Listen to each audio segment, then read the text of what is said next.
Hello, so I am 32 weeks now, nearly 33. In fact, tomorrow will be 33 weeks. So just playing catch up on my weekly updates. So baby is the size of a head of celery. Last week it was the size of a coconut, so who knows? But I've been in the hospital this afternoon, so we'll update on that in a wee minute. So my biggest issue this week is my snoring. I am a full-on trooper of a snorer.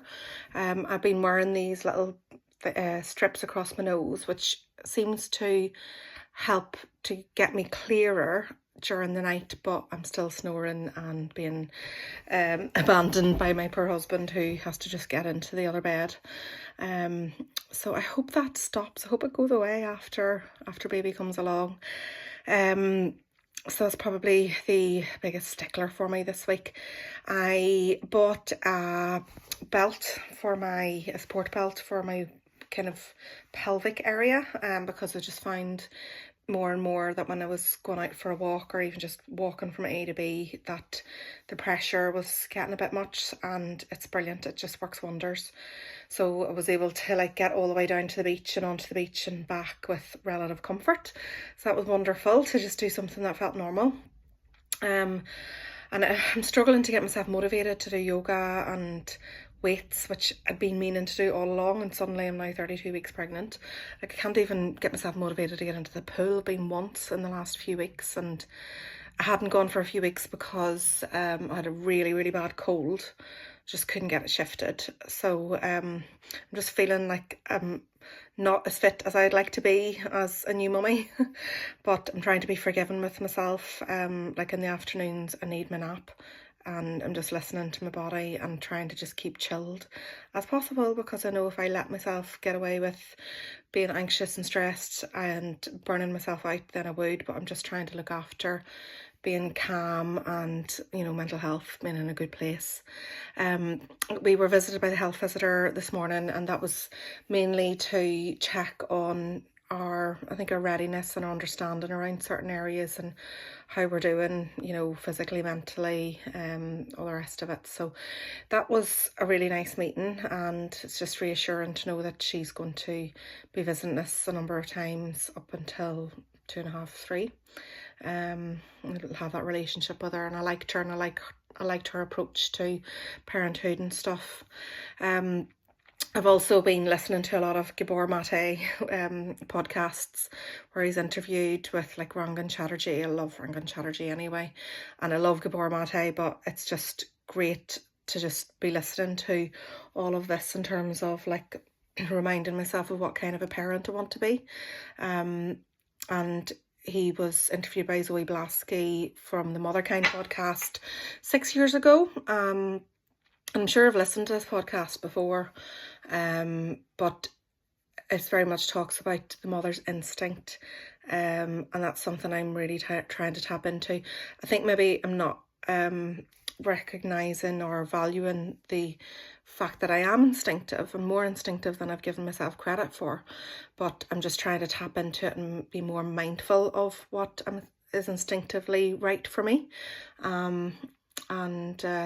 Just kind of going with what I believe is to be right. I don't really want to be getting embroiled and reading loads of books about how to be a parent. I just want to do the right thing, guided by, a trauma-informed approach and what I know babies need in terms of their child development and emotional development. So yeah, it's just a real test though, because all I've ever wanted is to be a mummy. I've always been very, very maternal, and friends are saying to me, oh, you're going to be the most incredible mummy, all this stuff inside out, and you're just natural. But it's kind of making me feel a wee bit under pressure that what if I don't get it wrong? What if I suffer from postnatal depression, which is quite highly likely given my mental health history. But then that's all what ifs, what if negatives. So I'm trying to have more of the what if positive approach. What if it works out well? What if I do take to it naturally? And what if it's just I take it in my stride the way I'm hoping to. So yeah, that's all quite good. So just trying to think of what else I wanted to say about 32, nearly 33 weeks. Oh yes, I bought a seatbelt extender for the car as well. Came from China, got it on Amazon. So I hope it complies with roadworthy regulations, but it has been a game changer for giving me a wee bit of extra comfort around the abdominal area, because just having the seatbelt digging in and you just constantly needing to go to the toilet. There's no relief from the need to go to the toilet at all. So that's good to have. And but I didn't put it on properly. I definitely didn't. And thankfully, my husband was able to make it really, really tight before I did today's journey. But it really has made all the difference to comfort when driving. So that's good. I'd recommend getting one. And what else? Oh yeah, so I felt significantly less movement from about 7ish yesterday till today. I went to see a lovely orchestral performance of a kids orchestra, and it was incredible. There was a visiting oboist from Italy, and they played Vivaldi and a couple of other Baroque Italian composers, and it was just beautiful, and baby loved it. And then we went for a lovely Greek meal, and baby seemed to enjoy that too. And then I popped around to my sister's, and she was like jiggling around trying to get the baby to move. And sometimes like I don't really feel the baby moving when another person can feel the baby moving from, touching my stomach. So I don't know if I'm necessarily fully in tune with the movements that are going on. I have got the placenta at the back, which is good. So I should be feeling the movements at the front, but I felt less movements today and yesterday evening and overnight, and I nearly rang overnight to go into triage. And when I was speaking to health visitor this morning, she's like, you definitely need to go. Like, she was offering to like stop the appointment and rearrange, but we'd been in all morning for her, so I just wanted to do that. And then I went in, and we were thinking, oh, it'll just be the reassurance that we need as always, not really thinking that there could be an issue. But anyway, got in, and it was only 3 weeks ago that I was in getting checked for reduced movement. That was before a big scan, and I went in early to get monitored. And because it's 3 weeks since then, I had to have a scan today as well, or it would have been tomorrow, but I'm going to London in the morning. And then I had the monitor in the CGT or something, where they have the two bands around the belly for movement, and it picks up loads of different things, movement, heartbeat, and just like the rate of the heartbeat over the hour and stuff. So by about 35 minutes I hadn't met the criteria, but the sonographer became available to give me a scan. So went in for the scan, and she did all her things that she's supposed to do, and one of them was checking the pressure through the cord, and that was heightened. So the first level was kind of on the benchmark of what's considered normal to getting too high, and then the second and third were far too high.